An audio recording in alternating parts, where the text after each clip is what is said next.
Pour la première fois, vous occupez la fonction comme gouverneur de province à Matoury. Qu'est-ce que la population peut attendre de votre nomination en DG? D'entrée des jeux, je voudrais d'abord vous dire que je suis l'homme le plus heureux. Qu'est-ce que la population peut attendre de moi?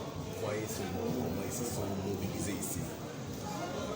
Le commandant suprême a vu que la population avait besoin de la sécurité, d'être sécurisée.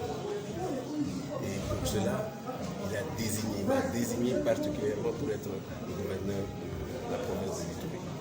Donc, à la population, je dis d'abord merci pour cette mobilisation, et de deux, ils peuvent attendre de moi cette sécurité qui leur a manqué pendant aussi longtemps. Vous demanderez actuellement à cette population quel est le comportement que cette population doit avoir à cet état de siège qui doit aboutir à la paix. Certainement, il doit avoir un comportement que la population doit adopter. La population, il faut dire que il faut que nous créions ce que nous disons, une confiance, que nous reconstruisions cette confiance. Je crois que s'ils sont arrivés à ce point, quelque part, il y a eu ce qu'on appelle une rupture de confiance. Maintenant, nous allons reconstruire cette confiance. En me voyant, ils comprennent l'intérêt du commandant suprême et que donc je leur demande de collaborer. Ça fait longtemps. Moi, j'étais ici en 2012. Et en 2012, quand je suis arrivé ici, c'était pour aller au FPPI, à Guéti là-bas. C'était pour le même problème. Et voilà que je reviens ici 9 ans après. Je crois que cette population est fatiguée. Fatiguée. Et ça, il faut que les gens comprennent. Il faut que les gens comprennent que la population est fatiguée. Et nous aussi, nous avons déjà compris qu'elle est très fatiguée. Spécialement moi qui étais venu ici pour faire cette paix encore en 2012. Donc, je leur demande tout simplement la collaboration. Que la population ne suive pas la voie de sirène.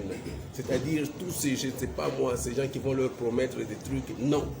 S'il vous plaît, j'ai eu beaucoup d'informations de Kinshasa. Il y a des gens de mauvaise augure, des oiseaux de mauvaise augure, qui sont en train de dire ici, non, voilà, attendez seulement, on fait un mois, on cache nos armes, après un mois, il va repartir et nous allons reprendre. Jusque quand, mes frères? Hein? Jusque quand nous allons avoir ce comportement-là? Ces armes qui vont ressortir après, c'est pour tuer qui? Des brebis? C'est pour tuer qui? Ressortez ces armes-là. Il y a des fonds pour ça. Il y a le DDRC qui va venir. Ne pensez pas que je vais partir dans un mois si vous n'avez pas arrêté. Je serai là. Et ça, je vous dis. Et je serai sans état d'âme. Sans état d'âme. Pour ceux qui veulent bien coopérer, nous allons passer. Nous allons partir avec eux. Nous allons cheminer ensemble. Mais ceux qui ne veulent pas, spécialement les groupes armés étrangers, qui ne sont pas chez eux, ils doivent quitter. Ils doivent vraiment quitter. Et pour la population, je leur demande la collaboration. Je ne suis pas venu ici pour tuer la population. Je suis venu ici pour leur donner la paix. Rien que la paix. S'ils veulent collaborer avec moi, je leur donnerai cette paix-là. Voilà. Moi, Gérald, quel message vous pouvez passer aux hommes de troupes qui sont les hommes de troupes, je ne sais pas. J'ai vu un peu, je suis sûr qu'ils ont vécu ce qu'on appelle l'attrition. Ils ont été résilients. Ils ont vécu l'attrition, c'est-à-dire comment je peux dire, des scènes très graves. Ils ont vu leurs amis qui ont payé, ils ont payé un lourd tribut.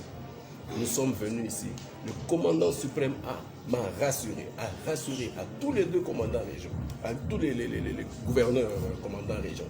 Il leur a rassuré des moyens qui vont venir Iketnouk. Donc, dans les 72 heures, je suis sûr que même nos troupes vont ressentir la différence. Voilà. Merci.